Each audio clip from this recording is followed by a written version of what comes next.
Hello, friends. Thank you for joining us this evening. I'm your host, Zen Garcia.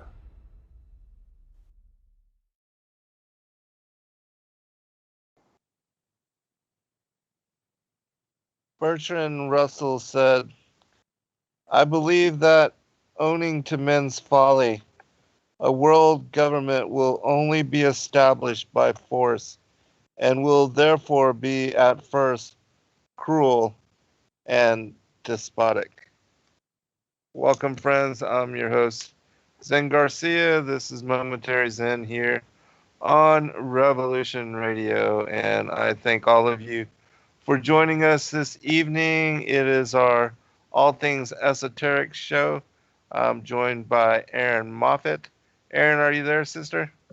I'm here. Can you hear me? I can. And how have you been? Well, I've been pretty good. I can't complain. That not much difference since the last time I was here, except for that I'm getting my children get to be ready to go back to a Christian school as my Ah, how homeschooling efforts. exciting. Yeah, they probably need a little bit more work.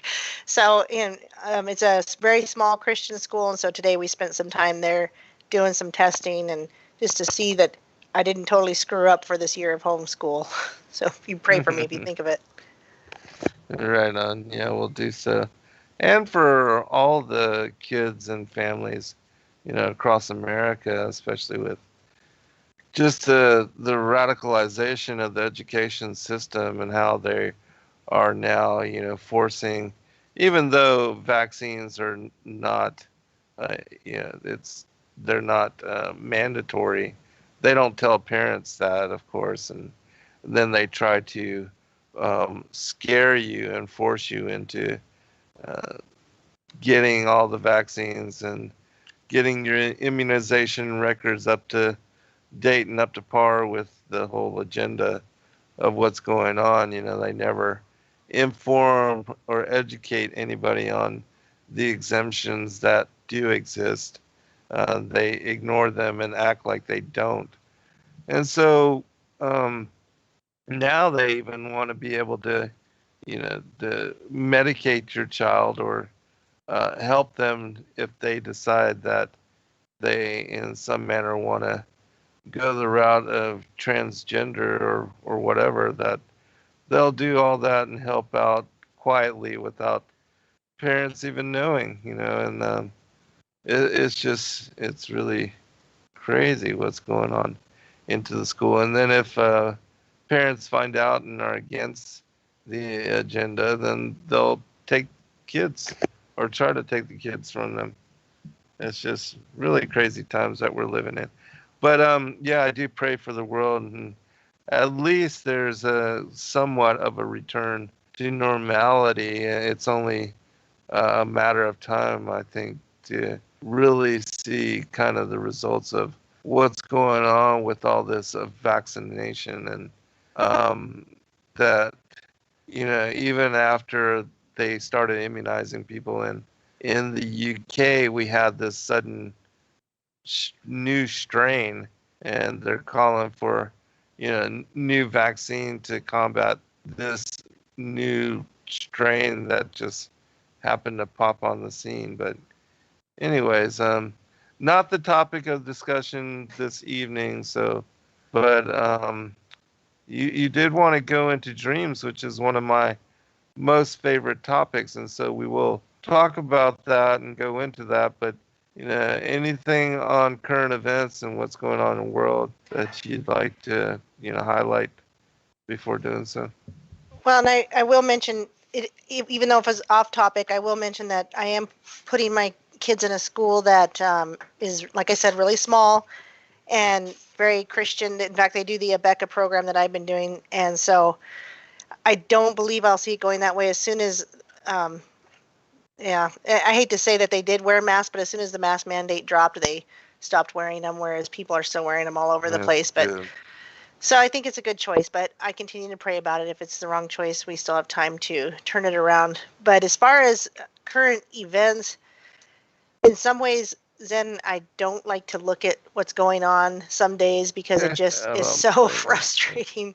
But, Yeah, we've got right. Biden forgetting what the Pentagon is, calling it that outfit over there, and asking Nancy Pelosi if she wants him to answer questions, and he'd be happy to do it, and then getting shut down immediately for those kinds of things, which are probably things that everybody's seen. But what's really fun that's been going on lately is this super white movement.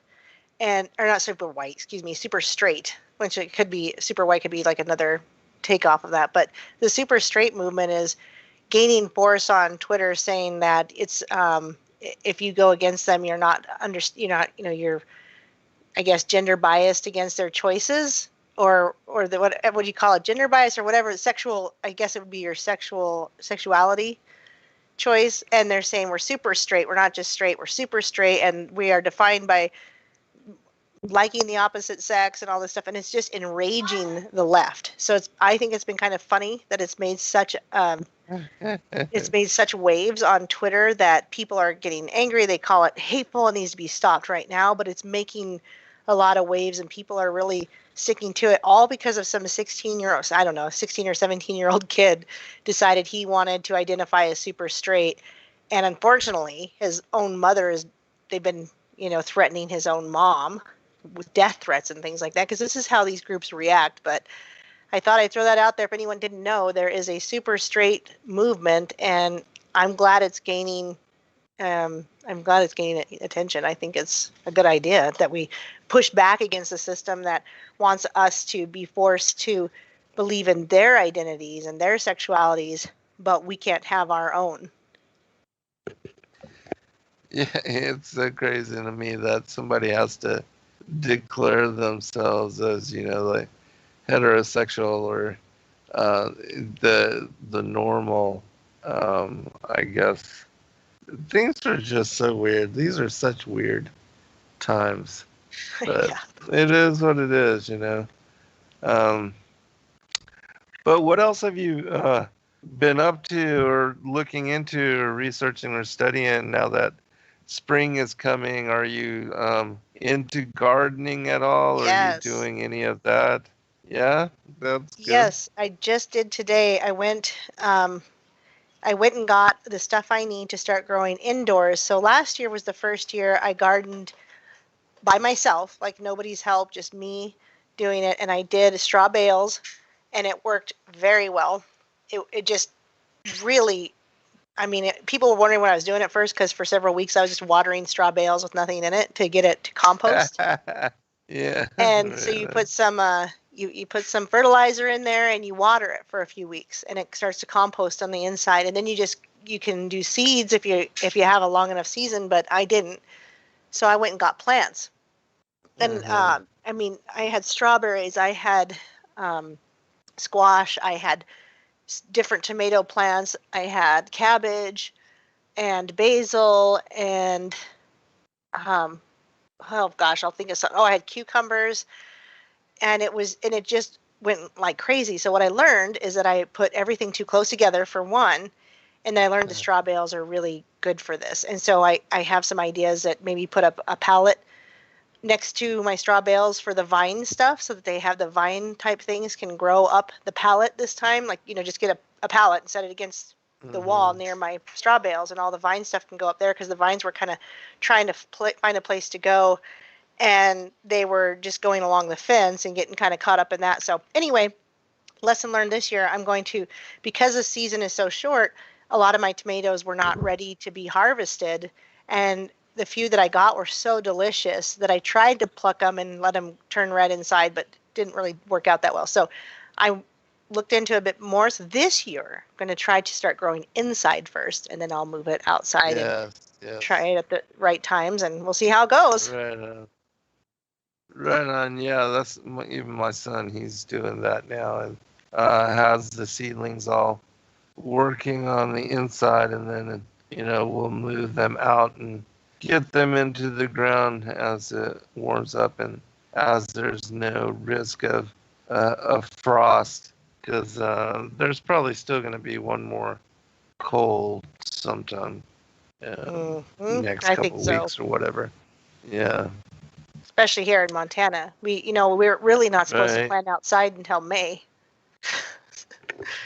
So Right. Right. yeah, if I figure if I get them Yeah, ready you guys are now, way up north.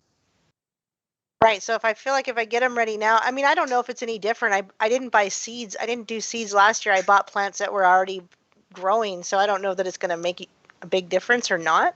But I'm hoping that maybe I'll start them a little bit earlier or a little bit better timing than maybe what the store considers, because the store is not really maybe considering or caring how far in advance they should start stuff. So I've got a website that I've checked. It tells me which seeds to start when and then to move them out when Cool. what month to move them out. Cool. That's awesome. Yeah, I think that everybody should take advantage of the growing season and become at least familiar with some crops, and try to get some yield and just the whole process of watching plants grow and change and give forth and bear fruit or food is, I think it's awesome, just the way that the creator established everything. It's a truly amazing. But all right, so with regard to dreams and dreaming and what kind of piqued your interest on the topic and where did you want to go with it? Well, to tell you how kind of I sit here and sometimes I know what I want to talk to you about, and I'm like, I can't wait. I'm like, it's 2 weeks away, and I can't wait to talk. It's going to be old news. Oh no. And this time I had no idea even up until yesterday or 2 days ago maybe when I emailed Joy and I'm like, are we still on? And I'm like, oh man, I got to think of something.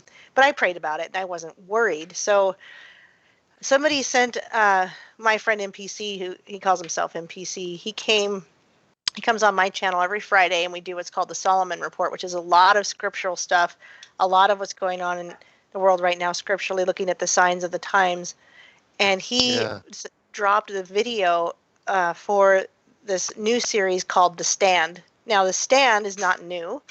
It's an old Stephen King book from 1978, which is the year I was born, interestingly enough. And the summary is a story about a government releasing a virus on purpose as a biological weapon, and it kills over 99% of the U.S. population. I don't know if it just writes about the U.S. or I didn't read the book. All I did was watch this first episode. And the interesting thing is that these people that survive all have these dreams about either they have a dream of a frightening dark man and a benevolent old black woman, and she tells them to come to her in Nebraska, and they have to choose which spirit they're going to follow. And of course, the new series makes it look different. It's a wolf for one guy, and something else. It's not maybe the dark man of the book, but I thought, wow, like I have a friend that said I tell him about my dreams, and he's like, your dreams got to mean something. They're very vivid every night since I can remember. And there's dreams I can remember over the years. There's a lot of dreams I can't. I can kind of remember some of my dream from last night, but there's some that they're very disturbing. And so not understanding that I needed to pray protection over my sleep and my dreams, I never have. In fact, sometimes I thought it was kind of cool, some of the stuff I dreamed that now I think might be like an incubus type of scenario. So I learned to start praying over my dreams and my sleep. And I can't say that it's helped much, but what I'm trying to find out is my dreaming significant, or is this kind of vivid dreaming something that a lot of people have and it's just nothing? Because I don't know that I feel like anything significant comes out of it. So it's something I've thought we could talk about, and I didn't write down a bunch of dreams to tell you about so that you could interpret them, right? Because I also believe that sometimes the best person to interpret your dreams is yourself. But I thought it'd be kind of fun to talk about some of this and to see if maybe there's a way I can try to piece them together that I can understand. And I pray this, and I pray, Lord, if these dreams are from you, then I do want to remember them. But a lot of times I pray not to remember these dreams, and I always do. So anyway, that's how I came up with the idea. Yeah, no, that's I think this is a a fantastic topic, and it's something that everybody should delve into. It was something that was of very great interest to me when I was younger. And even in college, I had a minor in anthropology just because I was interested in dreaming and shamanism back at that time when I was doing, that whole new age walk. But, and I was interested in the way that other cultures interpreted dreams and the emphasis that some of them gave to the dream time. And because, here in our culture, kids, families, parents, they don't even ask their kids, what they dreamt or if Right. they remembered them. And as soon as we get up in the morning, we begin the normal routine, the whole 9 to 5, the soft parade, the whole getting ready for school or job or whatever. It's a breakfast, shower out the door, whatever. That whole morning routine, and nobody even considers or takes a moment to think about, what they dreamt, or even to try to recall or to pull back and to retain in some manner whatever it is that you had dream or vision about the evening before. But we spend a third of our lives in the dreaming space, and I think it's very significant. And I learned that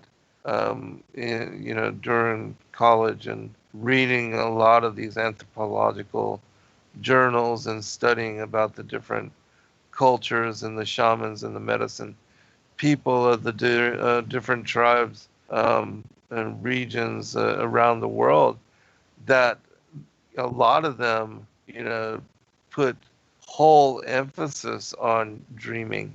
And I believe that even in Christianity, that the ancient prophets had the ability to dream and to receive vision through dreaming, and that the Most High um, associates, interacts, and sends messages, um, particular, dreams of a prophetic nature that we've seen even in like the book of Daniel, and also Joseph's interpretation of Pharaoh's dreams, that um, a lot of time, different individuals are selected for their capacity to interpret dreams, or to um, to help people to understand them in different manner. And I do believe, like you, that all of us, that a lot of times the meanings and the interpretation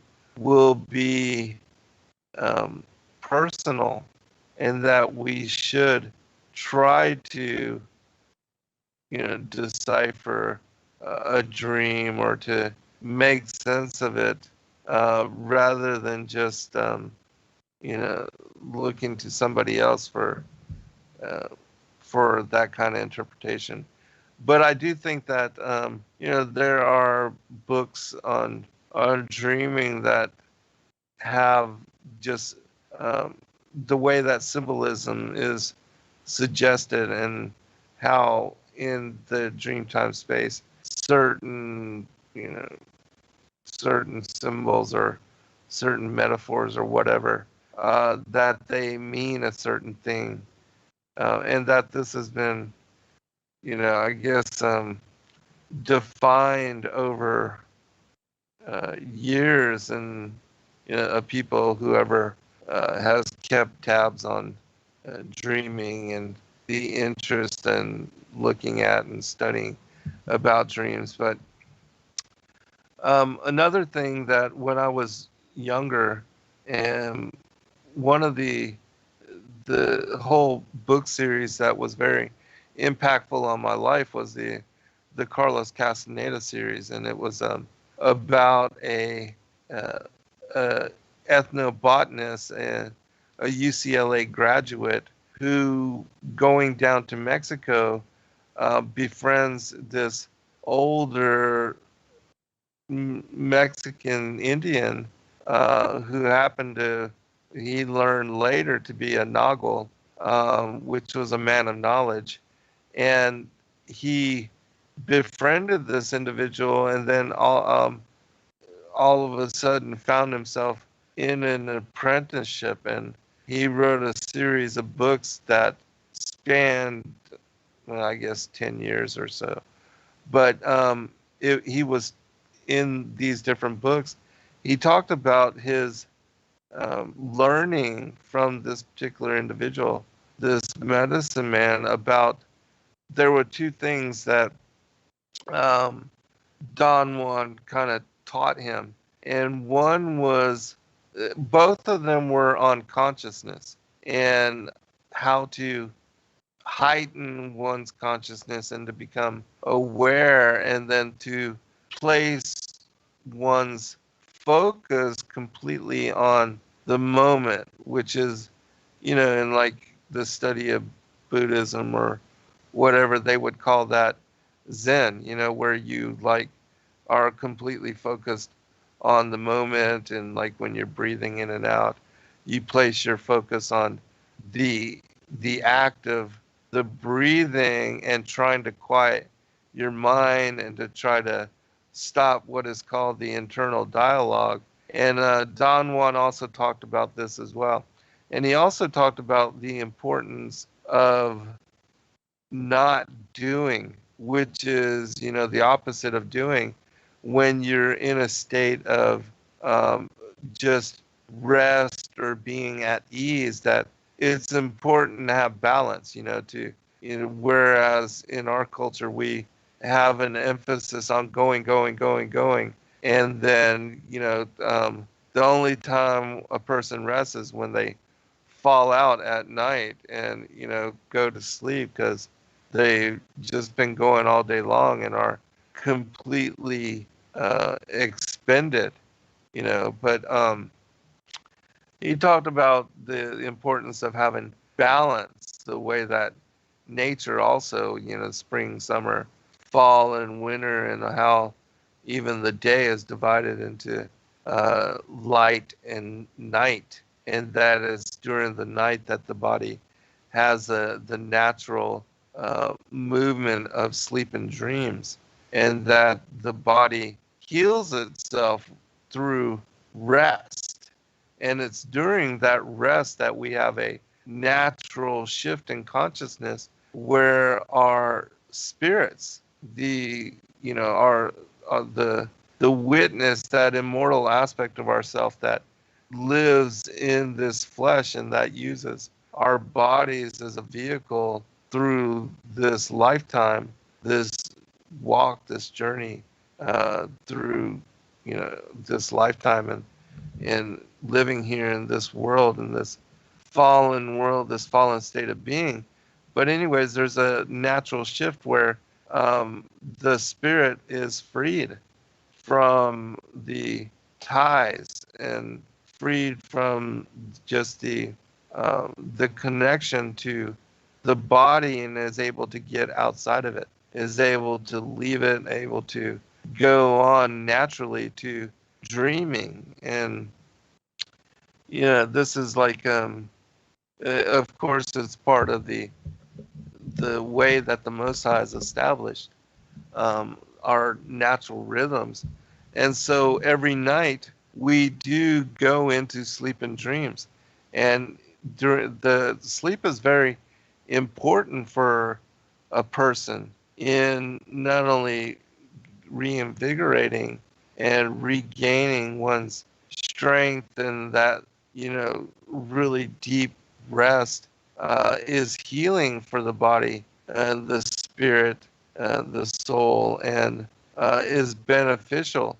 And those people that don't get enough rest, don't get enough sleep, or even that don't enter into deeper states of rest and quiet, that it affects them, And then a lot of people in our world, in our culture, working 3 jobs to try to maintain or to make enough money to keep it all going, to feed their children and themselves, and to, make it in this world. A lot of people are really overworking themselves, or they have um, a lifestyle and a way of being that doesn't allow them to get the proper sleep, the proper rest. And so when you are overextending yourself in that way and not getting enough sleep and rest, eventually it causes a person to break down and to not function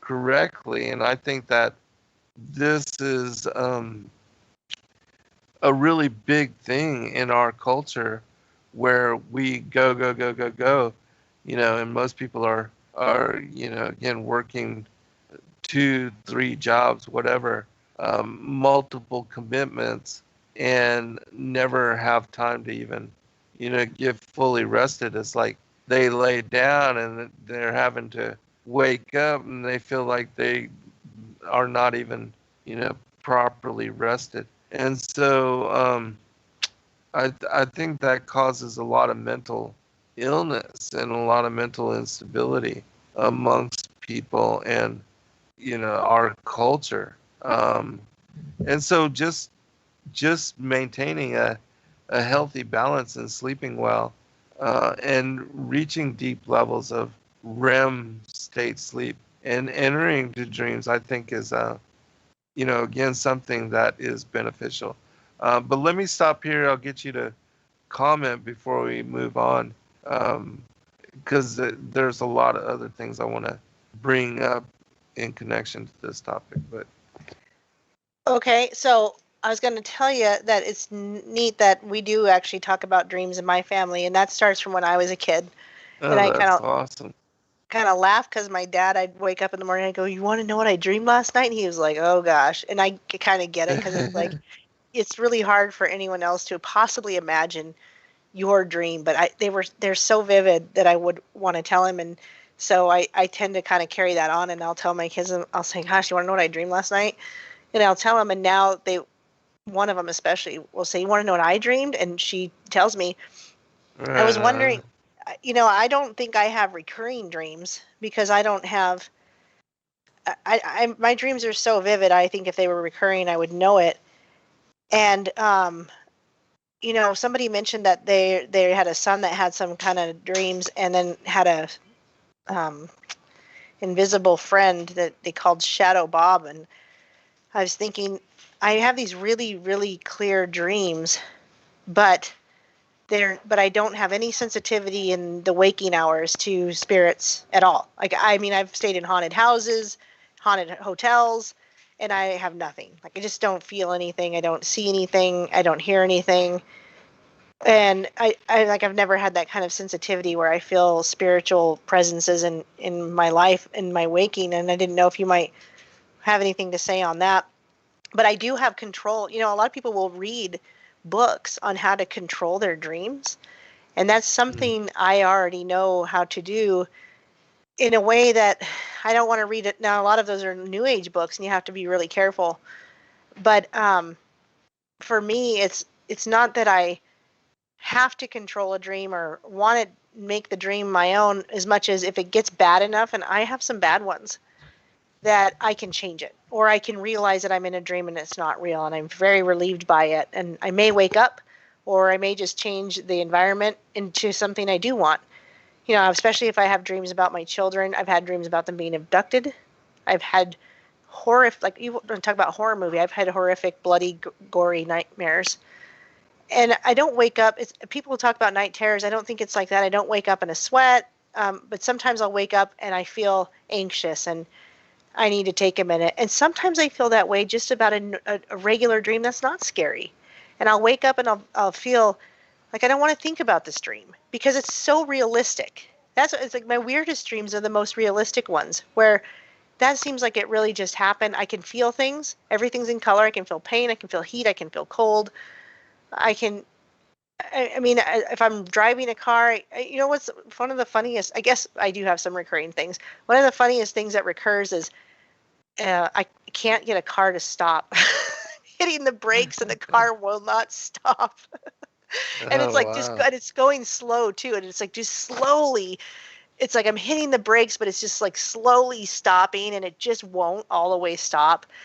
I've had dreams where I'm getting into fights, and of course you cannot throw this punch. You're like throwing it, and but I've also had dreams where I'm rebuking spirits, and I wonder how realistic those might be, and maybe I'm doing that really in my dream, and I kind of like that thought, that I am rebuking something even while I'm dreaming. I guess another recurring one would be angry. I get over the top angry in some of my dreams where I am just mad and I'm going to scream at somebody. I'm going to tell them how mad I am. And I always dream of the home I grew up in so frequently. So I don't know. I said a lot of stuff in that. I find that all. Again, I'm not asking you to interpret my dreams. I'm just kind of giving you an idea of some of the things I was thinking about, and I made some notes on while you were talking. How interesting it was. I bet we could speak on how many people even can dream like that. Uh-huh. Yeah, yeah, well, I think it's really good that you have people in your life that you share, and are able to speak about your dreaming, and that you put emphasis on it to at least try to recall and try to share. Because I think that if you do that early on, especially with your children, that they will become very adept at, dreaming and recalling and retaining, and being able to pull back what they dreamt. And yes, I do believe that there are techniques for getting better at, recalling your dreams. And that one of, again, I was talking about Carlos Castaneda and his apprenticeship to this Nagual, this medicine man, Don Juan. But basically, he taught him the art of what is called stalking, and the other is the art of dreaming. And the art of stalking is, he taught him how, predators in this world, that they have a very keen um, connection to the moment, and that they're fully awake and aware in the moment because they're seeking, and they have to survive by, taking down animals in order to feed themselves. And so they have that way of being to where they have to be in every moment aware of their surroundings, and also seeking the opportunity to find prey in order to sustain themselves. And so when you have that kind of a consciousness, and that kind of uh, an awareness in the moment, it makes you fully aware of everything that's going on, to the point where you'll be able to recall uh, the things that you're seeing completely, more so than, how most people just walk through life kind of like a zombie. They can't even remember from moment to moment what they saw or what they were interacting with, in engaged within each moment. And it's because their minds are preoccupied, whether they're thinking about the past or the future. The moment, the now, is always something that eludes them, and they're not engaged in it. And it's unfortunate because, this moment is all that is, and all that's really happening. And we, those that are able to connect with the moment, and to move with it, and to utilize it, because again, we have windows of opportunity that present themselves to us every day. And we have chances to use the moment to change, to grow, to learn lesson, to move forward, to progress in life. And yet again, most people are not even connected to it. Um, it amazes to me to how kids are bored, and are, unless they're, playing video games or engaged in some manner where they're having fun or, fully um, exhilarated by what they're doing, they are easily bored and are easily they waste a lot of time, waste a lot of moments, uh, and and don't do anything with them. And it's it's weird to me because I've always been the type that wanted to be productive, with my time and with uh, every day, the blessing of each new moment, and to want to try to get something accomplished with, all the things that I do, the work that I do. Even before I acquired my disability, I was that way. I was involved in martial arts and snowboarding and skateboarding and writing poetry and even doing books going back to the time I was 22 years old. I published my first book, but um, and drawing and, just whatever art, I was just always wanting to do something. And really back then I had to learn, and I did, from these books about how to have balance, because you have to have, a time of rest and what is called not doing, where you're giving your body time to rest, your mind time to settle and be quiet. And I used to spend a lot of time just, running for that kind of peace of mind. And I would run to this one place where I lived, where with my parents.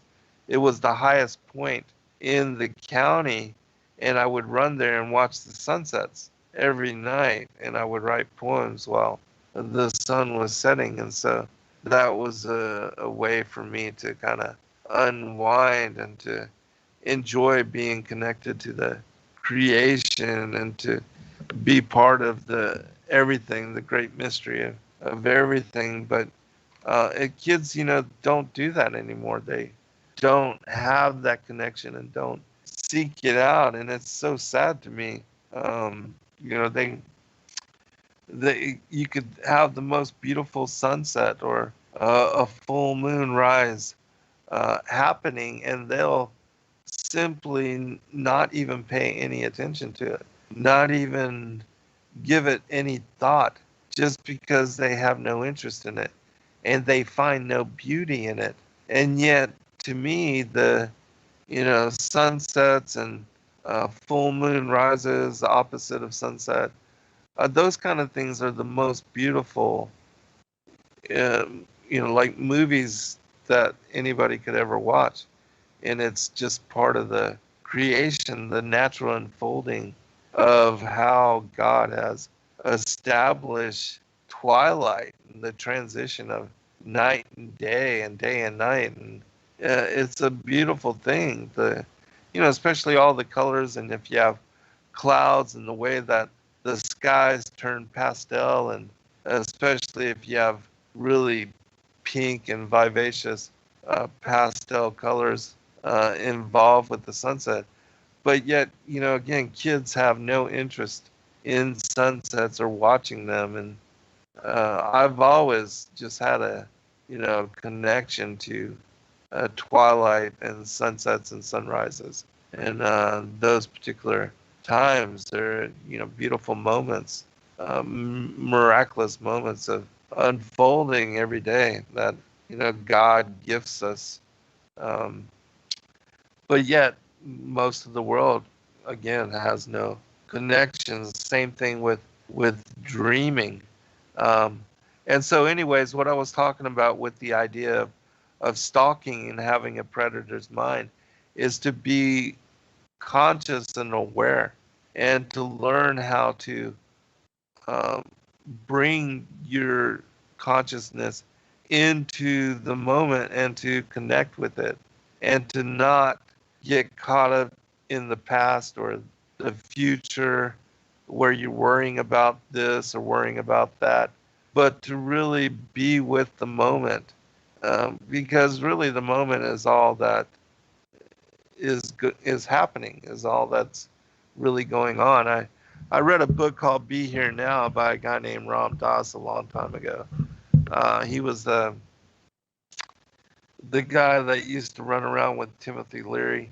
Um, they would, back in the 60s, they were doing a lot of uh, LSD and different drugs, but he wrote this book called Be Here Now, which was a really interesting book in that, it also, in similarity, what Don Juan was teaching about how to stalk the moment and to be connected to what's going on in life. He wrote this book, just about the same thing, be here, being within the moment. And there's so many books out there that people have written uh, that kind of teach you that same thing. And so I learned that early in my life, and I try to share that lesson with a lot of people because I do find that people aren't connected to the moment and are always preoccupied with worry and thought that, the now always eludes them. And I wrote a lot about this in my own poetry, but the second aspect of what Don Juan was teaching him, Carlos Castaneda, was the art of dreaming. And he actually taught him how to gain consciousness within dreaming. He said it was just a different, it was just a different, because in dreaming, we're already detached from our consciousness, our bodies, and we go into this whole other world where we're not connected to the physical, but yet most people don't remember or retain any of that, um, as to what happened during the night. In the same way they walk like zombies through the day, they don't even think about and have no connection to what they dreamed during the night.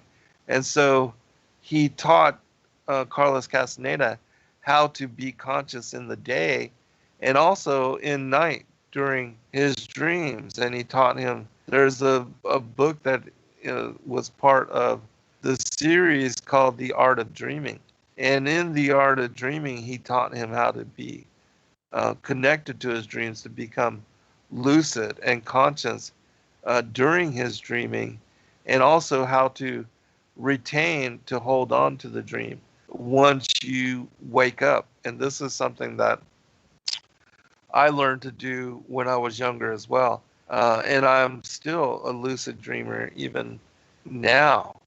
Um, and it's not every night that I wake up in my dreams, but a lot of times I do, and I'm fully aware that I am dreaming.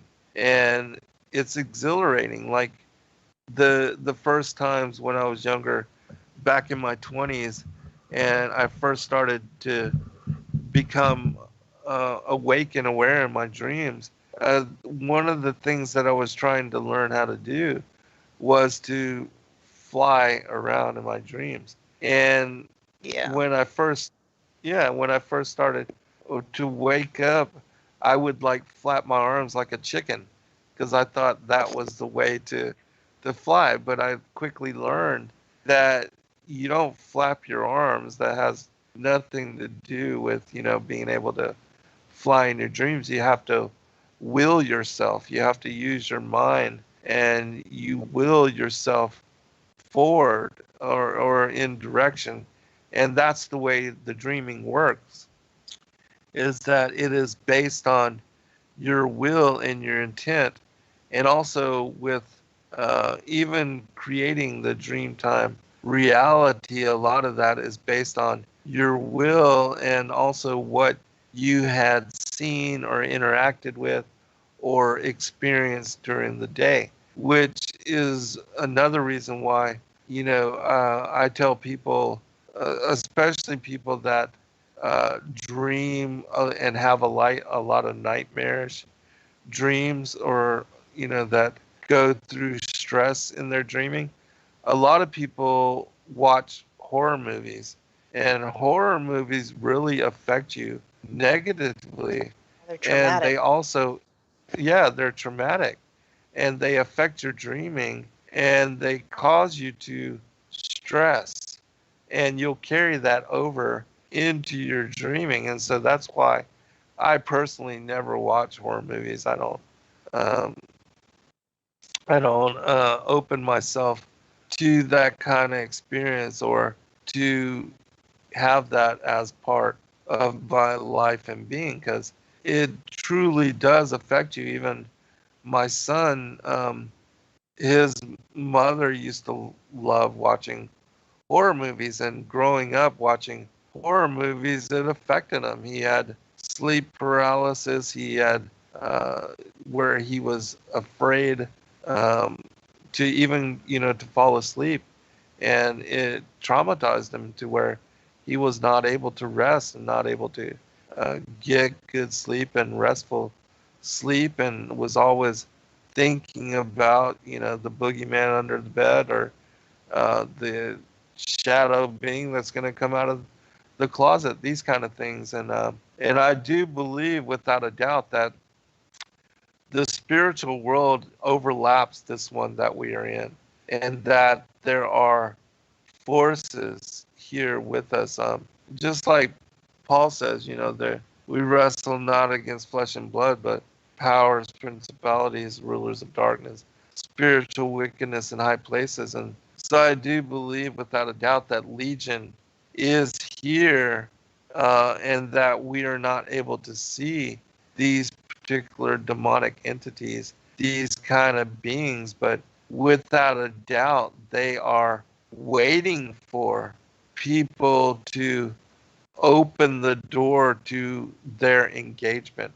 And that a lot of people that involve themselves in the occult, or start playing with Ouija boards or tarot cards, or doing black magic, or involving themselves in Satanism or those kind of things, they're opening demonic gateways that they don't understand.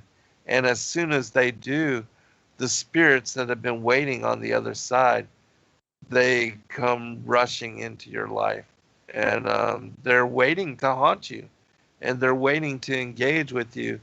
And so, the people that open that doors, a lot of times they're not going to be able to close them.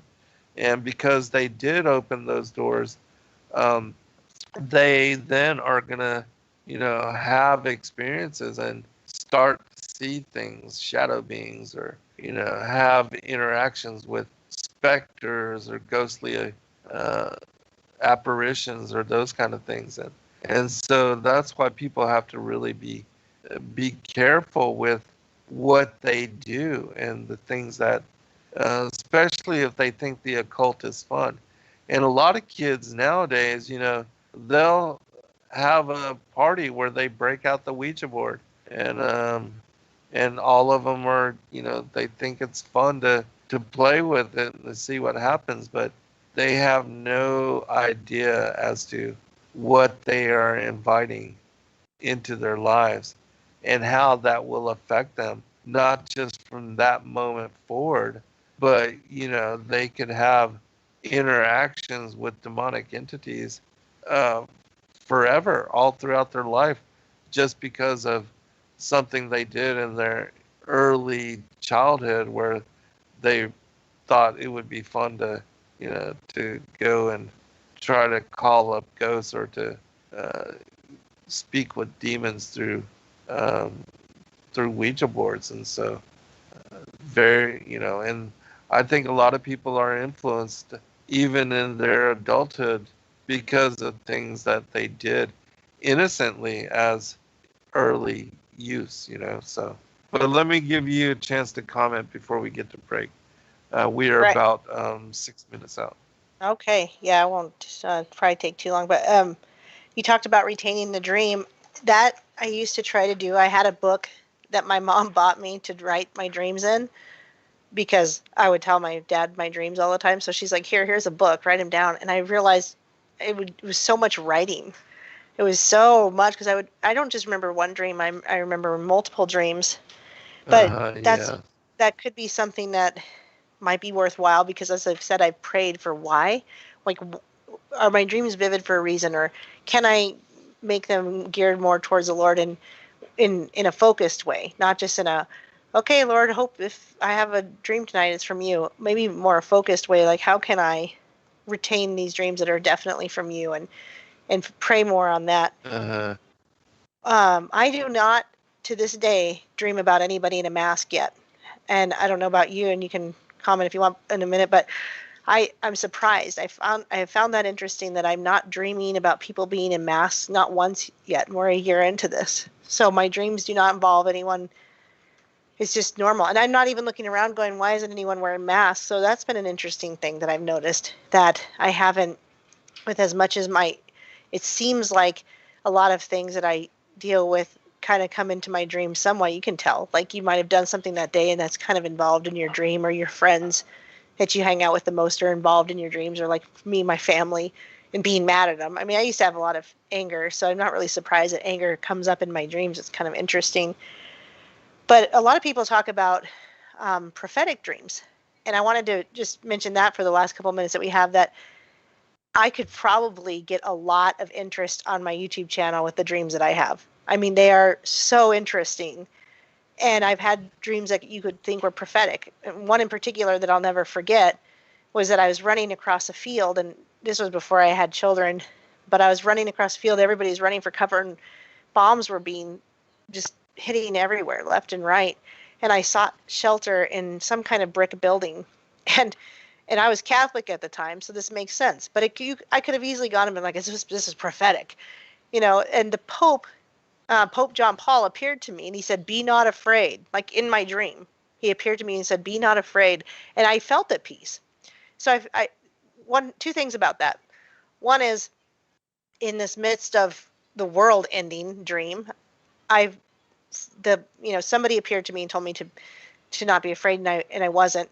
But two, I think I was meant to be in the Catholic Church for a time, and maybe because God can come through anything. It's so easy to get on some of these people.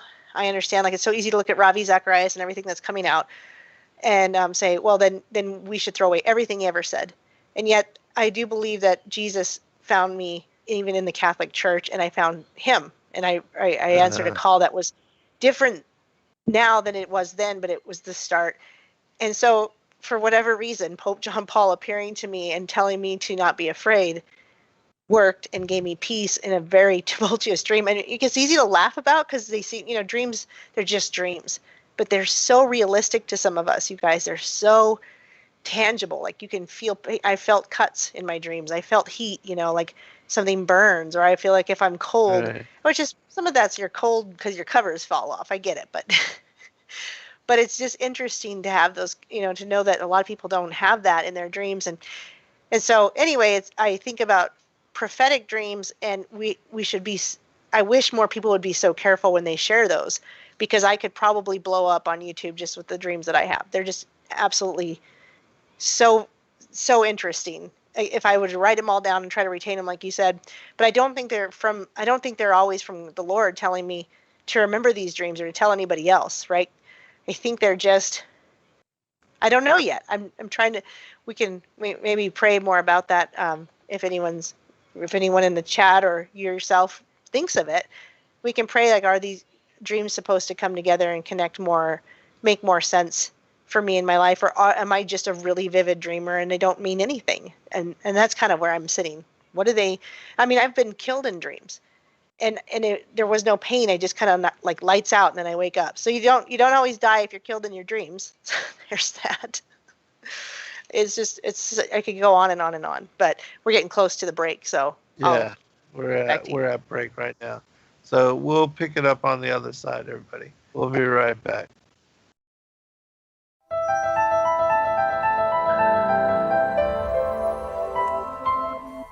As a bookstore for truth seekers, it's our goal to make ancient manuscripts which were once held captive by secretive institutions available for public consideration. In our generation, where wisdom has increased, as Daniel the prophet foretold, we have access to many of the testimonies our early church brethren were persecuted for preserving. After being hidden for centuries, these manuscripts have been leaked from various sources throughout the earth, and it's our goal to gather these sources into printable form to make available for all who seek the ancient way.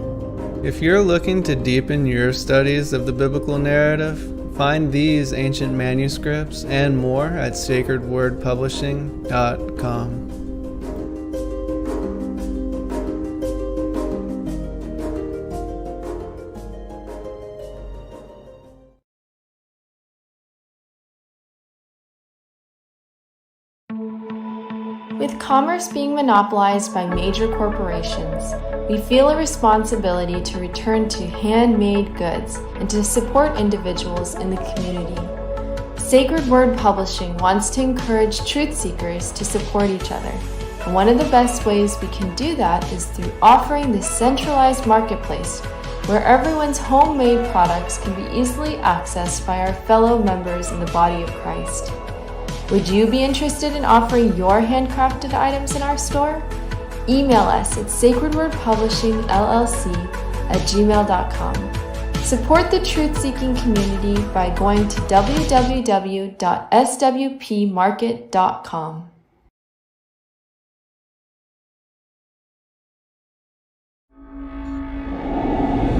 Many truth seekers are constantly studying alone. But there is a place where we can come together. The Digital Readers Club is our online ecclesia meant for those who've forsaken churchianity but still want the closeness of a family to study with. Join us every Saturday at 7 p.m. Eastern Time to put together the puzzle pieces of truth scattered throughout the ancient scriptures.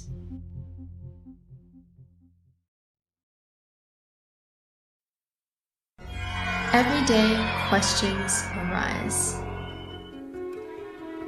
Are the stories in the Bible true? What if I told you that there are hundreds of confirming witnesses? Which give intricate detail to the stories in the Bible. Have you ever found yourself deep in the rabbit hole with questions that no one seemed to have the answers to? Join us the second Friday of every month at 9 p.m. Eastern Time for our Ask Me Anything series with author and researcher Zen Garcia, as he sheds light on the mysteries which have us all searching together.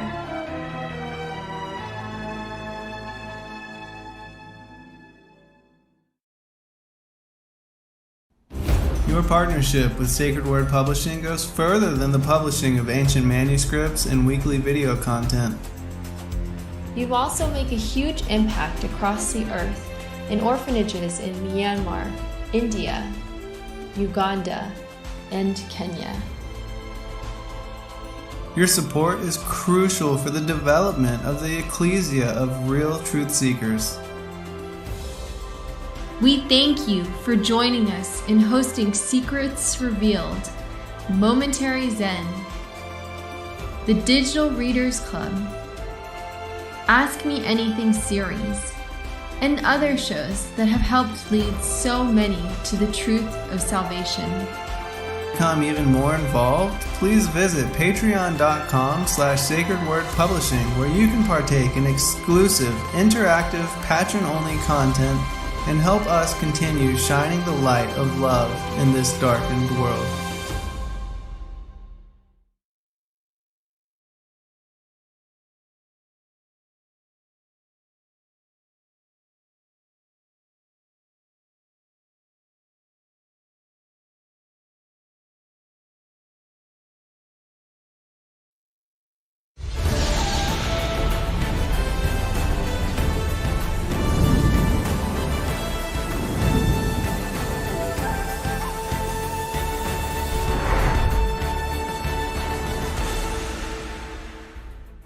Hello, friends. Thank you for joining us this evening.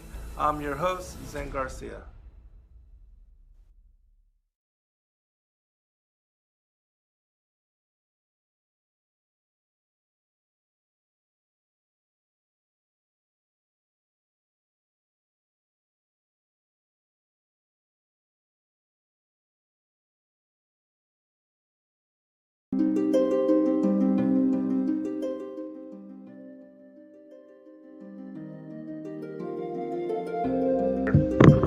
back now. It's awkward because I didn't have the commercials on, but yeah, we are back for a second hour. It always begins at 9:02, so that was perfect timing.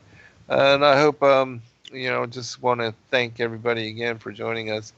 I am joined by Erin Moffett, and we are doing our All Things Esoteric broadcast, and we are back for second hour. And so, I'll just turn it back over to you. And I don't know if you had finished your thought or if there was anything else you wanted to say before moving on, but I'll give you opportunity and then I'll jump back in. Well, yeah, sorry. I thought maybe my headphones died or something for a second, so I just was checking them. So sorry if I jumped in on the hello too soon, but Oh no, you're good. Everything's That was functioning. perfect timing, actually. Yeah. Oh, good. Yeah, I guess I would just say I shouldn't say but there it did. When it comes to dreaming, I think I want to get more specific on what message can I get from them, and instead I had some anxiety over the last summer, and turns out, and I think I might have mentioned it, but for anyone who didn't hear, I'm pretty sure it was related to my blood pressure, and I've had high blood pressure. Unfortunately, that seems to run in the family, and yes, I definitely try to do things naturally now. Before, I just would take whatever the doctor told me, but it was so high that I didn't know how high it was. I had stopped seeing the doctor because of the masks and everything, and so I just didn't want to go in. I didn't want to wear a mask, and I stopped taking my meds that were really a low dose, and I wasn't very high stress, and I just stopped checking it, stopped worrying about it for a year, and I started getting this anxiety just pop up out of nowhere, and I couldn't understand why. And I'm rebuking spirits and I'm doing this, but I also remembered that the first time I ever noticed my blood pressure was really high was this. I felt like I was having a panic attack. So I thought I better check my blood pressure. Well, it turns out it was dangerously high, probably stroke level high. It was in 170s over 110. So, so while I tried to do natural things, I got put back on medication that I knew would work right away, and the anxiety is going away. I really do think it was the blood pressure, primarily. A very interesting side effect to have, and not chest pain and not headaches, but anxiety. So my dreams were really bothering me during that time of anxiety, because I would wake up at 3 a.m, and then they'd be so lucid, and I'd be my chest would feel like it was beating, my heart would feel like it was beating rapidly, and I'd have this really warm, tingly feeling over my whole body. And so that's when I really started praying over my dreams too, because I didn't know if this anxiety was just blood pressure related. I think it wasn't. I think there was some pressures from what was going on in the world also affecting it. Yeah. And so I was really, really prayerful in these times. I mean, Jesus, I hate to realize how prayerful I am when things are bad, and how much I forget when things are not, because the anxiety is really subsided to such an extent that I have to remind myself I was praying so much then. I would wake up and I'm praying. I'm in the shower, praying. I'm walking around the house cleaning, praying. And now I'm have to remember to do it in the morning. And I'm oh my gosh, if anything. I was so prayerful in that time. But one of the main things was over my dreams, because they were very much bothering me. And whether they were even just they didn't have a scary aspect to them, and when they do have a scary aspect, it's usually something that's kind of a normal scary aspect, like I can't find my children, or somebody's chasing us. I mean, I don't think these are out of the realm kind of dreams. So I did want to say that now that I've taken the time to dream or to pray so much over protection, and the anxiety has subsided, so it's less that. Now I maybe can pray that much and focus on, will you show me, Lord, will these dreams be something that I can share in a way that is profitable to myself and to other people? Or am I just going to be this kind of lucid dreamer? And I kind of agree with my friend who said, well, if you're having such clear dreams, there's really got to be something more to it. And that's pushed me to want to talk about it today and say, maybe there's a way that I can get more out of this. And of course we have to be careful, because there's so many new age books. But I thought maybe I'd come to Zen and say, what can I do, you think, that could make this more not profitable as in money, as in the wealth of the kingdom of heaven. Yeah. profitable for our lives, for myself and my listeners and me and all my friends and people around me. Well, that's a really great question, and yeah, and I think that's something that everybody should entertain. And I think that, as Christians, that a lot of people, because they think that dreaming is, and if you're doing it, it's all new age oriented. That's not true at all. Again, with regard to a lot of the greatest prophets, um, they they interacted and received vision. Even Enoch, Joseph, and so many others, Right. receiving dreams, and having, even Daniel with Nebuchadnezzar and all that. I mean, that dream that he received, I mean, we're still in the process of fulfilling and, learning as far as that whole the dream that he was given way back then of the four kingdoms, and then the clay and iron and all that, and how that's all playing out in even these times now. But I think that God speaks with people through their dreams, and that he will give them idea and also synchronicity and deja vu and things of that nature to really show people that they are on track with what they should be doing in their lives.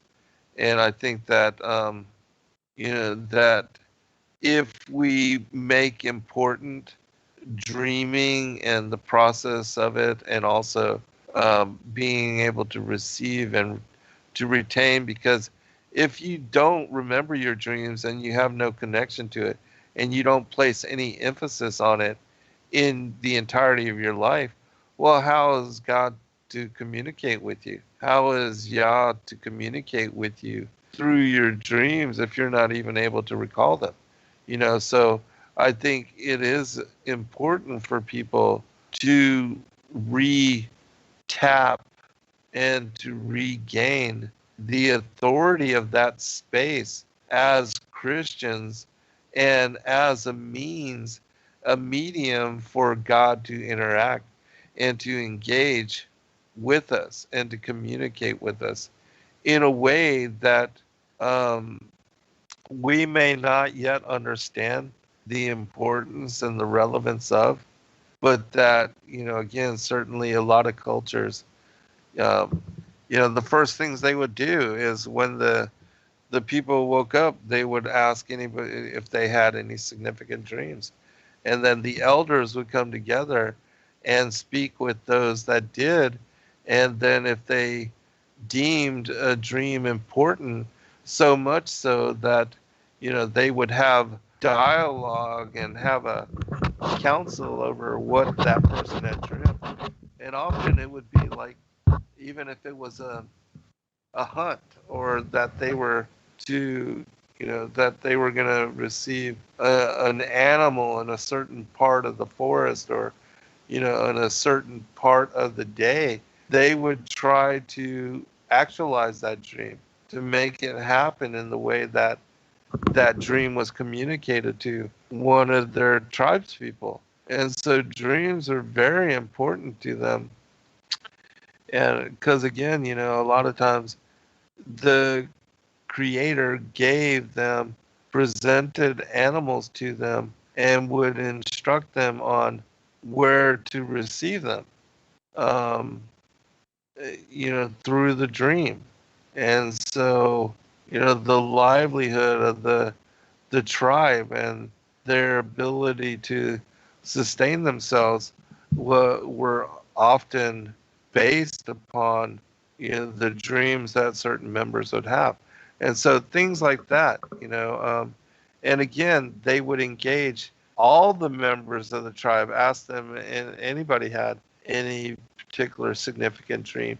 And in that way, even their children growing up and being raised in that manner to where the dream was very important and critical to the health and the well-being of the tribe, that's a whole different manner of consideration with regard to dream time and the inner space. And so if we can, living in this culture where we're completely detached, if we can learn to reclaim that avenue of communication with the Most High, um, I think that people can benefit and that they can receive very important dreams and that they can also receive things, visions that are prophetic and will be, very important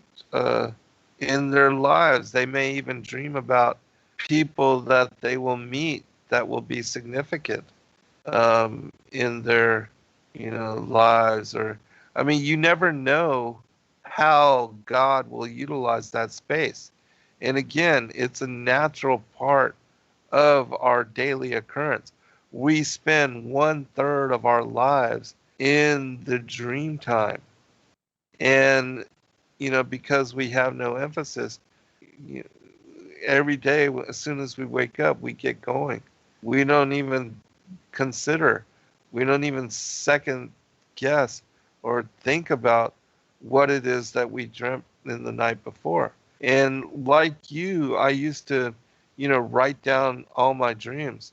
And in the morning, I would actually write a poem about the dreams that I had the night before. Um, but then I learned that you can use a micro cassette recorder or now a digital recorder. But that is a great way to retain your dreams and to also become more adept at recalling them and retaining them. That you don't, because when I used to write down my dreams, even at night, you'd have to turn the light on, you'd have to get a pen and paper and then write, and it was disruptful to Right. the whole dreaming process. But if you can just, you have a digital recorder beside your bed, you just click a button and start speaking into it what you dreamt and what you remembered of that dream. Then often, you wake up, you have 4 or 5 dreams recorded in that way, and you might only remember 1 or 2 of them.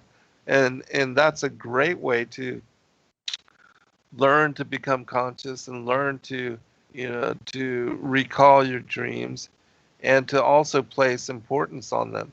Because I think that the more you place importance on dreaming and what it is you're dreaming and trying to remember them and trying to retain and to recall them, that these kind of things will be beneficial.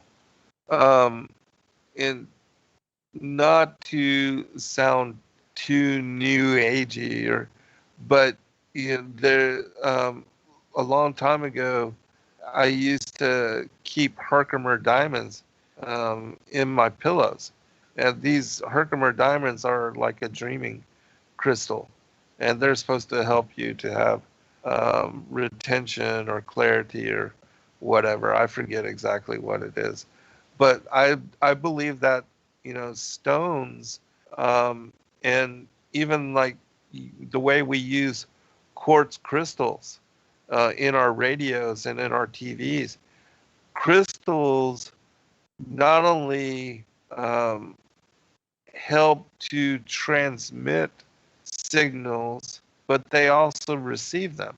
And that's just a natural property of crystals. And that's why we have quartz crystal TVs, and quartz is used in radios because it's part of the process of transmitting and receiving and capturing signal, and crystals do that.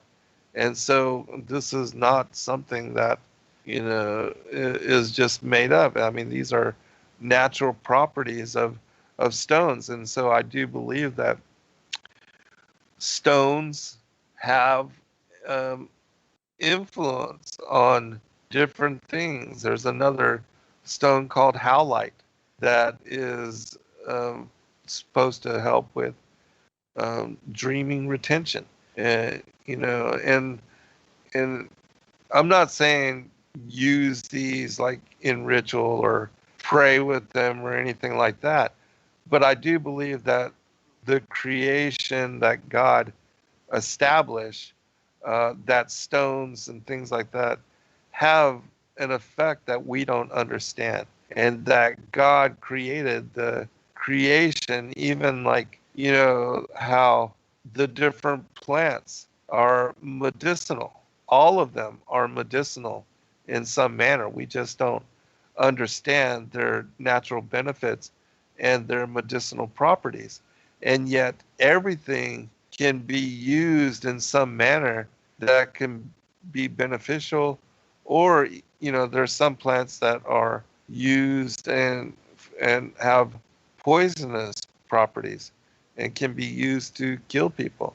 I mean, you know, so all these different plants are have effect in the same way that I believe that, you know, stones and even like people that burn sage or incense, that, you know, I think that smoke carries our prayers up to the heavens, and that's part of why you know, incense was incorporated into the altar, into burning, even the burning the savory meats, and even the certain woods used in ritual, the fires to burn the ritual meats.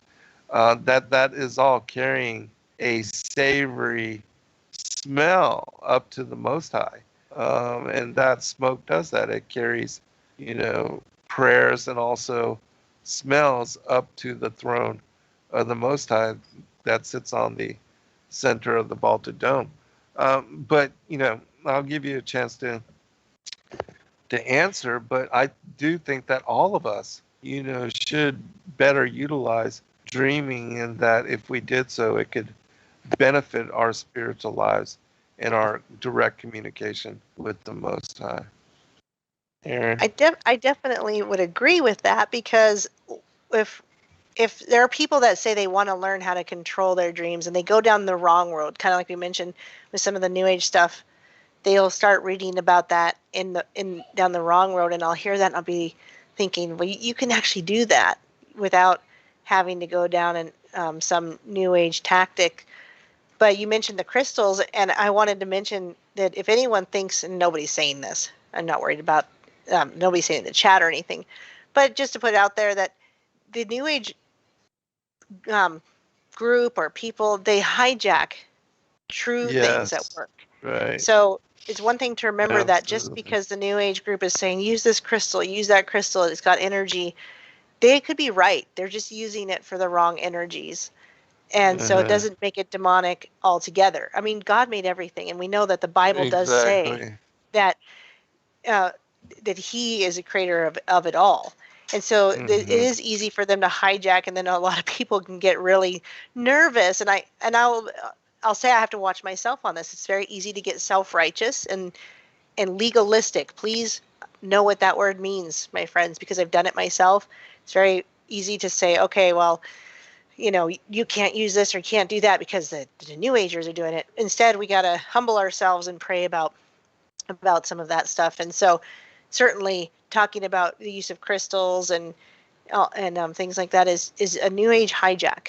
And so they can Yeah. definitely do good. And another thing people were mentioning in the chat was linen sheets and helping with dreams. Somebody mentioned that they had gotten linen pillowcase, and for the first time are remembering dreams or having dreams that, Oh, you know, wow. so that's a curious Interesting. thing that our fabrics could have an effect as well. And somebody else mentioned that the scripture talks about not mixing your fabrics. So I'm not good enough to know Right, where that might right. be in the scripture. Maybe somebody wants to drop where that says that, because I would have never thought of that, and that might be something that could be an easy fix. You could just say, Uh-huh. oh, I'm having these awful dreams. Again, I'm not having mostly awful dreams. I'm just very vivid and weird in that way. But maybe just changing out the fabrics of my bed could make a big difference on how my dreams will come out for me. So that's something I'd be Right, interested in if somebody right. wants to. I know that they're sharing where they're buying them and stuff. So if anybody wants to, if any of the mods are willing to drop links for anybody that's not a mod, that's fine. Or you guys can find me. I've dropped the Discord channel a few times, or ladyliberty@countermail.com, because I find that very interesting. So ladyliberty@countermail.com is my email. That would be really fun to learn some of these things. Tammy says sleeping on linen will change your sleeping habits, and like you said, the rest portion of it. It's not just Yeah. the dream portion; it's the rest. And are you getting to a point where you're sleeping deep enough to dream? How many people? I know more people than I don't that say they don't dream, and I don't believe them. I think they do dream, Right. but they Everybody don't. dreams. Yes, that's my belief too. I do have a bachelor's in psychology, but that was definitely from the secular world of knowledge. But I did like my psychology instructors, and I was way leaning to the right in college, and we still had right wing professors in college, and I think I had some good ones as far as that goes. But one of the things that my favorite professor said was the best interpreter of your dreams is yourself. But yes, it's are you getting to the restful point that you're getting a good dream? Because you Yeah. know how you wake up a lot and you have a lot of dreams in that waking and tossing and turning, and they're all kind of fitful, Right. like your sleep Mm-hmm. is. And then there's that Yeah. sleep where you're such a deep sleep that I think that's where I am when I wake up at like 3 or 4 in the morning. It's such a good deep sleep that the dream Mm-hmm. isn't really bothering me. I'm not too, in fact, sometimes I want to think about it because it helps me get back to sleep, even. I Mm-hmm. want to get kind of back in that dream state. I think it's the ones towards the morning that bother me the most, because that's when I'm kind of tossing and turning, and they're tossing and turning like I am. And so that's such an interesting thing to think about. I wonder why my sleep. It's something to pray about. I don't. It's kind of rhetorical. Wonder why my sleep is so good until about 3 or 4, and then it's kind of fitful until about 6:30, and then I might fall asleep from 6:30 to 7:30, because 7:30 is like the max I'll sleep in the morning, and that might be the most vivid dream I have, is that very last one. Really kind of interesting. But I wonder if sometimes some people could, like me, having these fitful dreams because the sleep is fitful. If we could have a better rest, maybe that's something to pray for. Maybe I could pray for a better rest. And I do kind of. I've prayed to sleep well and wake up refreshed, but I could get a little more specific and say, I want to be so restful that these dreams are more of a calming thing than anything else when I do wake up from Mm-hmm. them. Yeah, and I think that people that do physical activity or that even just take walks, that is a way to not only to calm and to find a restful state of mind, before going into dreaming or into sleep, but for a lot of people that don't get enough activity, and they might find it difficult to sleep just because their bodies are, haven't exerted enough to where they then can sleep in deeper aspect. And so I think that, movement and exercise can be beneficial. And then there's things like, melatonin and magnesium that also help people with reaching deep spaces and deeper rest. And so there's a lot of things, that can be done. But certainly, again, with the emphasis on dreaming, I do believe that if people start to work on recalling their dreams and also to try to remember, and also when you pray, pray to the Most High that before going to sleep and asking for a message or a vision or communication, that you'd be surprised, that God is willing to meet you halfway. And if you pray with that kind of intent, you just never know what kind of dream you can receive. Even Daniel, when he received the vision of Nebuchadnezzar's dream, and also Joseph, when he interpreted Pharaoh's dream, both of them prayed about, what they were hoping to see. And sure enough, the Most High did give them the interpretation of that vision and to be able to understand that dream, and to really save, others from being persecuted, from not being able to interpret it. And so I think dreaming is an incredible thing that, sleep and dreams is, for most people, there's not enough emphasis. And it's an incredible miracle way that the Most High Yah communicates with us, and we don't utilize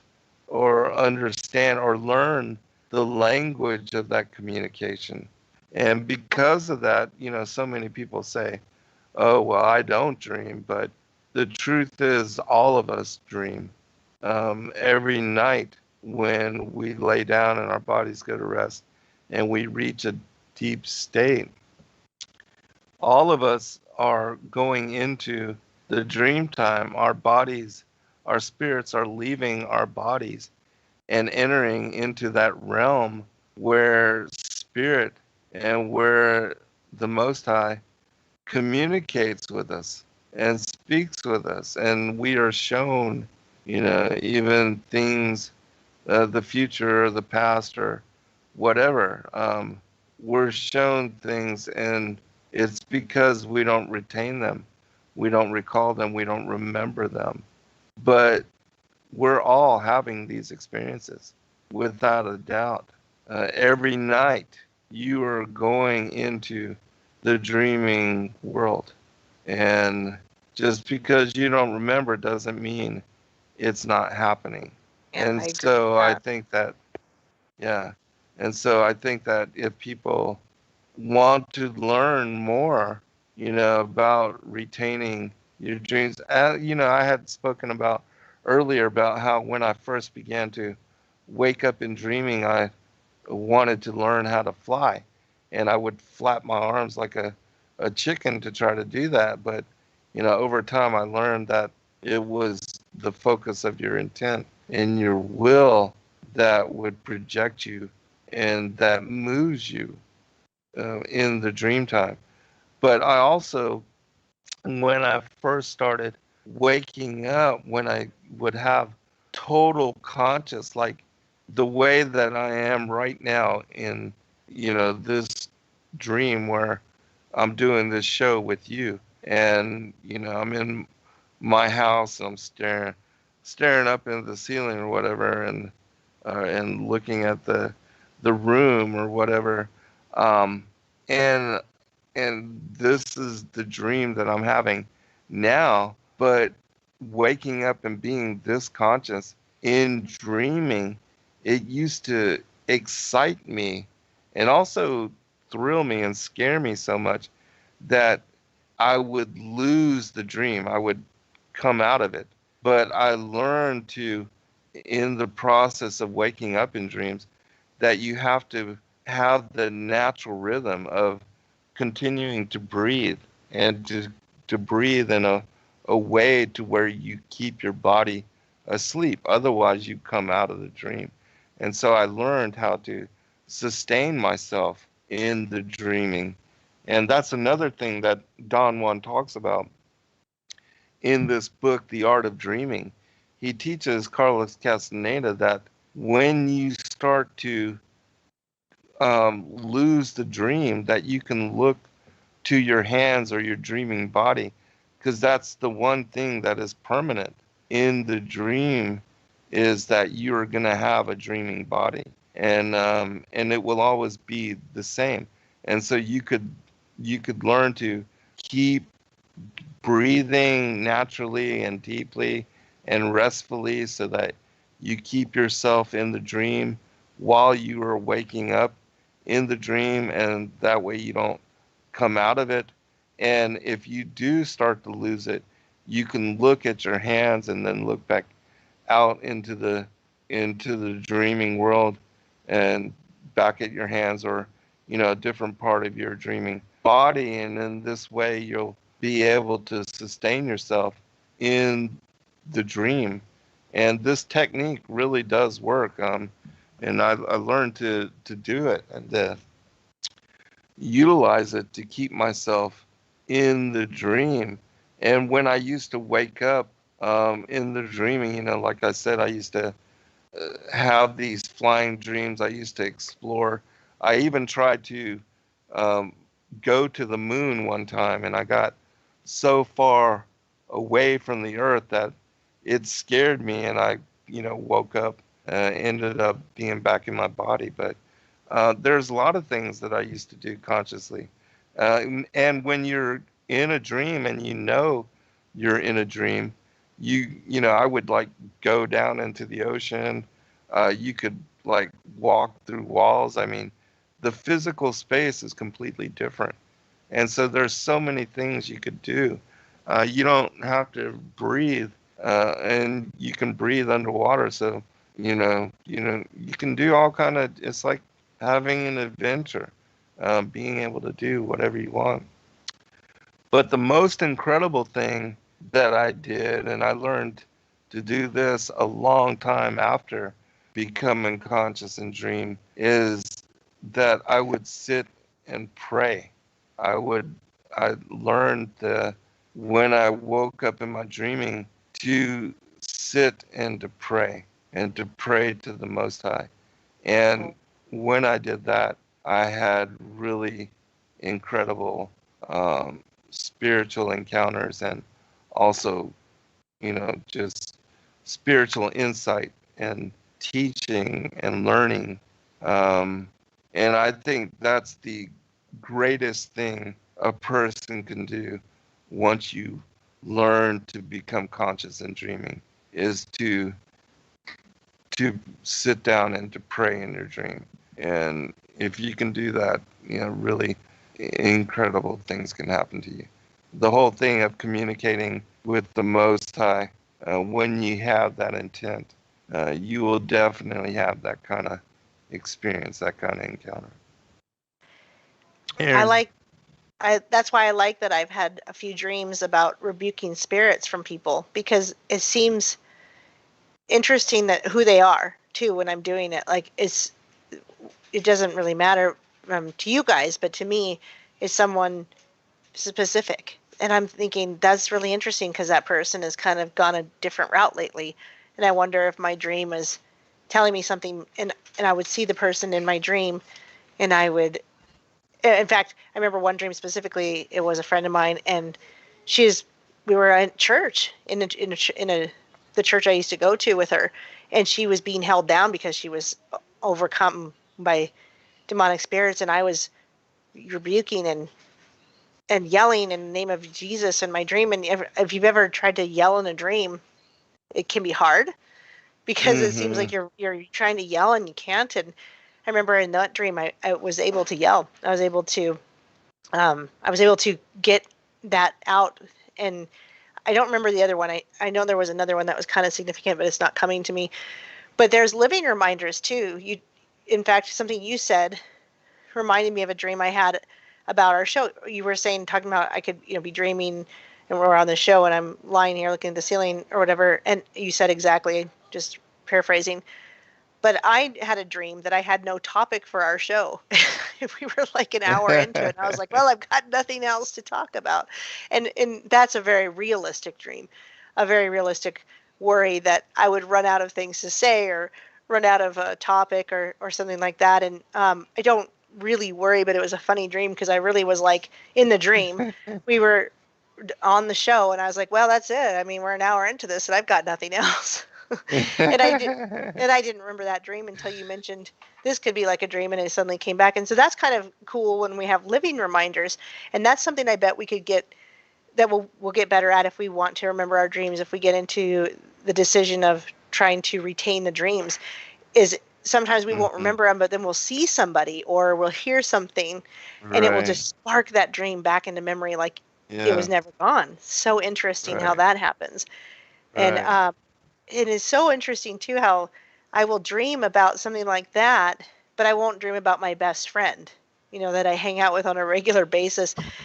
So it kind of shows that definitely the real life, what we're dealing with and our concerns and our thoughts go into our dreams.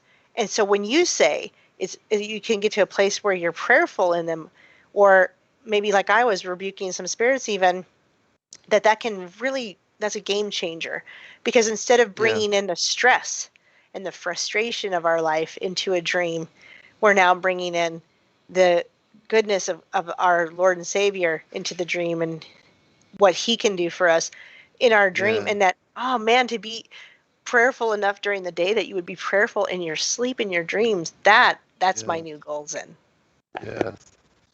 Yes, and I think that's what I've been trying to do with my life, is to be in a state of living prayer always, whether in the dream where I'm awake, or the dream where I'm in my dreaming body.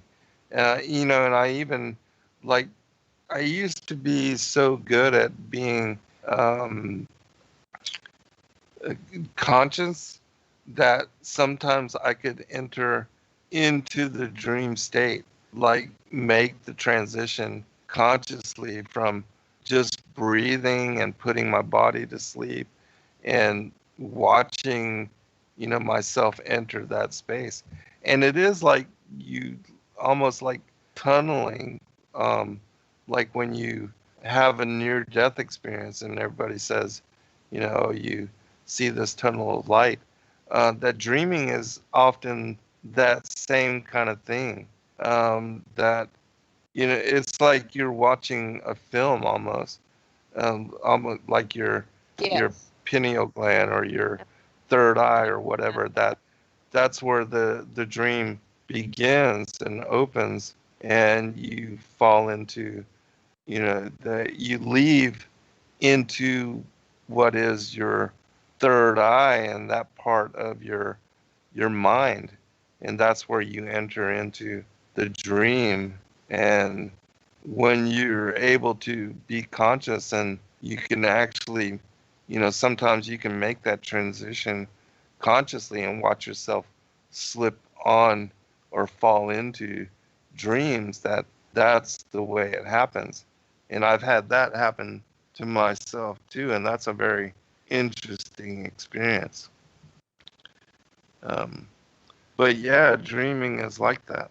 And and again, it's a natural thing that we do, all of us, every day. And so I think a lot of people have had these kind of experiences, but where do you really talk to people about this? Certainly, I know a lot of people condemn anybody that talks about this. They'll, label it New Age or whatever. But again, I believe that, the Most High has spoken to many of the prophets and shared with them vision. Even Paul says in the 2 Corinthians, when he sees a dream of paradise and the third heaven, that he doesn't know if he's in the body or not, and he states it as such.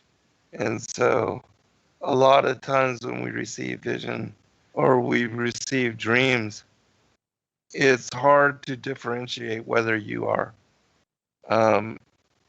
in the mind, in a dreaming state, or if you are carried off even physically. I mean, sometimes you just can't differentiate. But I do believe that a lot of the prophets received visions and dreams and also revelation to where it was like a lucid dream. Even the whole book of Revelation is like that,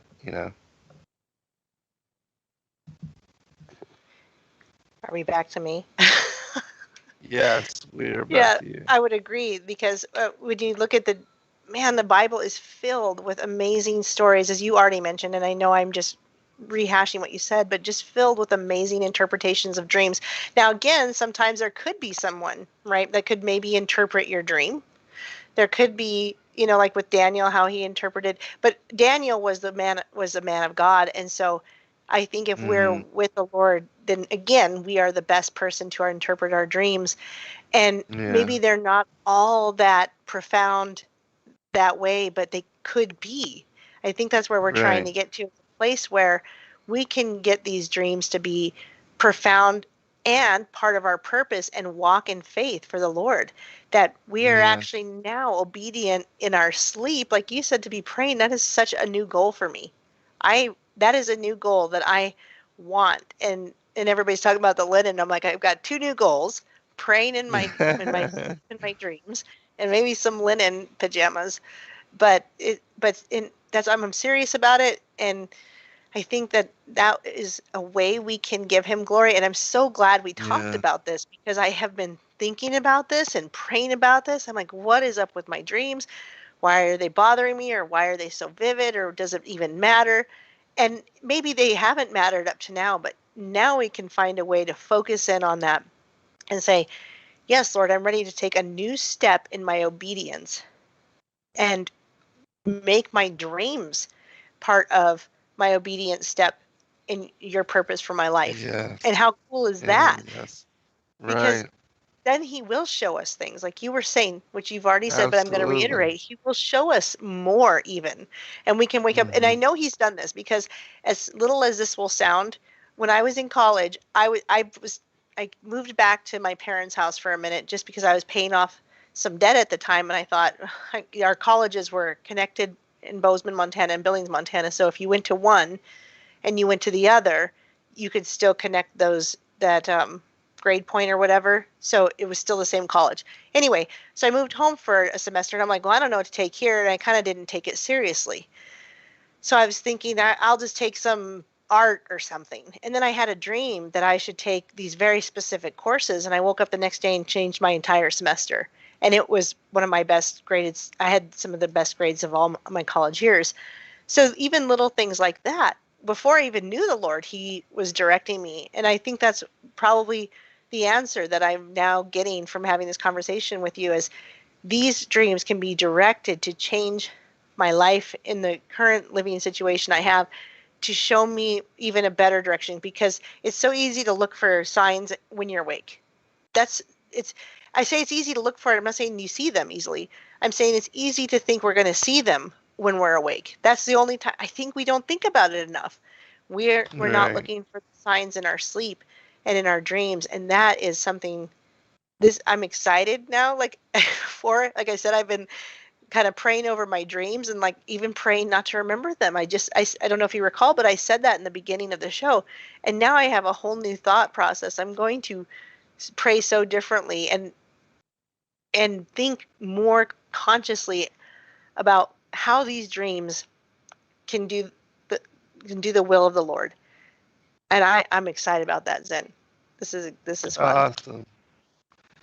Awesome. Well, I'm glad to have, helped you and to be able to address this in a manner that glorifies the Most High, and Yeah. also the dreaming realm and that space for how He's established it to interact with the prophets and the saints and those that are the disciples of Yah. And, all of us are in similarity um, disciples, and we all want to learn and to be instructed and to hear from the Most High in the way that the ancient prophets did.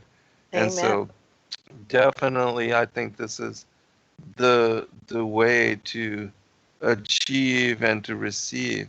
And I think that um, that Yah, the Holy Spirit, that they are speaking to us every day It's just that we don't recognize the language of interaction, and that God is, revealing to us and showing to us and giving us clarity and speaking to us every day if we just learn to listen and to hear.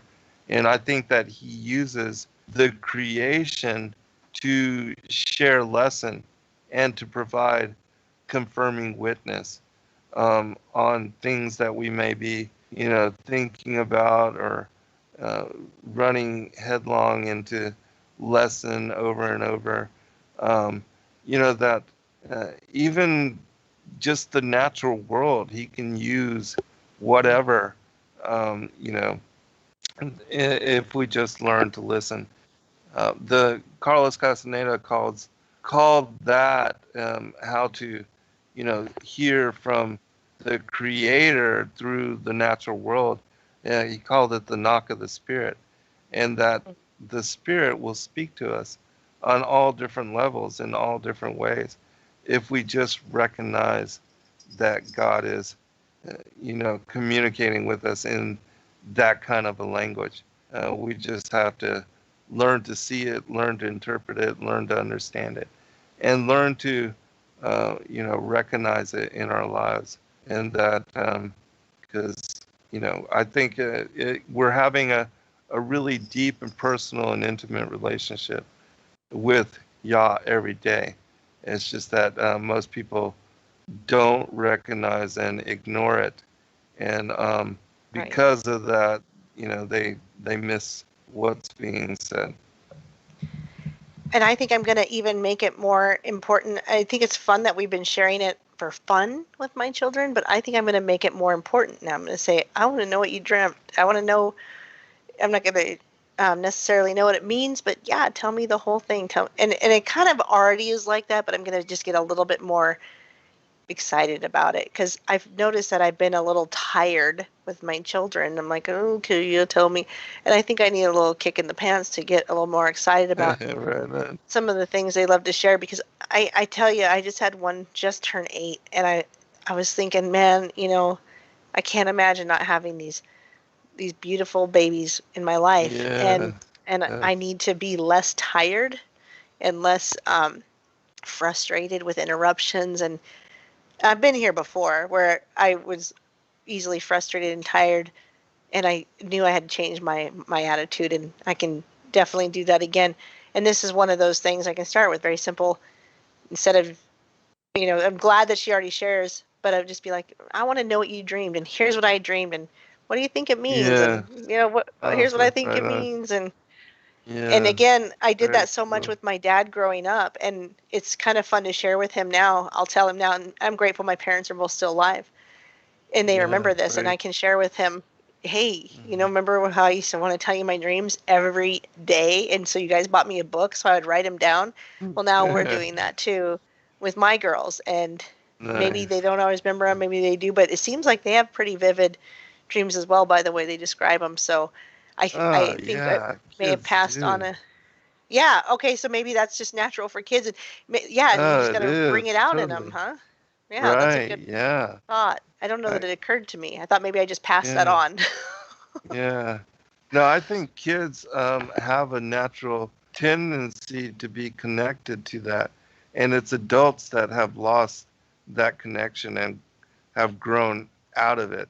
The whole world of responsibility and the living in the 9 to 5 and all of that, it teaches us to detach and to not consider, um, dreaming important.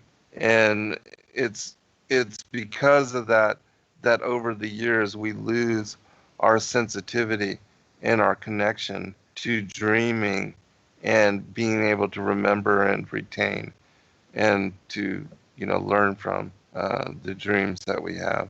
So yeah, kids are still raw with that, so they're going to be really excited, and they'll be able to recall and to retain so much more vividly. It's going to be exciting for them. And they're already excited. I was just watching little kids today when my girls were at the school taking these little exams to kind of decide, did I do well enough homeschooling them this year? I pray that I did. But I was just watching the children run around, and this imagination, the excitement over nothing, over a stick, over Yeah, yeah, a right. slide, over a swing, the excitement, the imagination. Stomping mud puddles. Yeah, as I sat and watched, I thought, I think I kind of, I hate to say, I think I kind of prayed because I wasn't being that prayerful in the moment because I was also in my own world. But I was thinking and kind of praying in that way that I want to be a little bit more lighthearted like that. I want to get back to Mm-hmm. some of that childhood lightheartedness, and the dreams could be part of that. That'd be something we share and get back to this kind of lighthearted state of being a child and remembering how I shared them with my dad and remembering how he, while they were kind of boring for him to listen to, he placated me and he humored me. And to this day, he'll never forget it because it was just something that we did all the time. And now I can do that Yeah. and bring kind of myself back to that fun, simple excitement. That these are things that actually give the Lord glory. Yes, It's exactly. not as simple as we think. It's bigger than that, and it Right. glorifies Him for us to love our children well and to have that faith of a child again, to Yeah. be childlike in our way of life in some things, not in a silly way where we just mess things up and act goofy to people, but in the way that it's we're happy, we're happier, our joy comes more with more ease, and little things can just get us excited again. I was just watching those Mm-hmm. children, really thinking that I need a childlike heart again, and we will have our valleys, guys. I'm not saying we gotta live in this elevated state at all times, but we can find that state even in the hard times. I really think so. Yes, absolutely. And again, when you get your kids into dreaming and excited about remembering and recalling, that's going to be something that's going to be with them forever. For the rest of their lives, they're going to have that interest and they're going to receive the communication. And so that is a spiritual gift that parents should lead their children into, to into learning how to tap into. But we don't. And it's exciting that you're going to, and I hope that others that are listening will also take interest and, communicate with their children about their dreaming and about their dreams and help them to make that space important. Because, again, that's the way that the Most High communicates with all of us. It's just that we don't remember and we don't recall. And that's unfortunate, but we can turn that around. We can change that. Anytime, absolutely. Yeah. All right, we are 1 minute out, and just want to remind everybody I'll be on with Rob Skiba tonight for the continuation of the Genesis Revisited series. So go take a nap and join us in 2 hours, midnight to 2 a.m. And Thanks for having me on again. yeah, thank you, sister. It's always a good time. I always enjoy and love doing the shows with you. So I hope that this topic blessed all of you out there. Thanks for joining us in live broadcast, and thanks for all of you that are in the chat room. We love all of you. We appreciate you, and thank you for your interactions with us.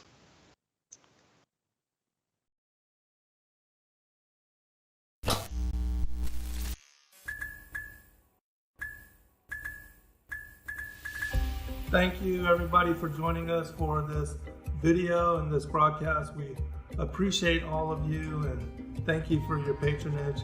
Please do like and subscribe and share with your friends. God bless all of you in your seeking.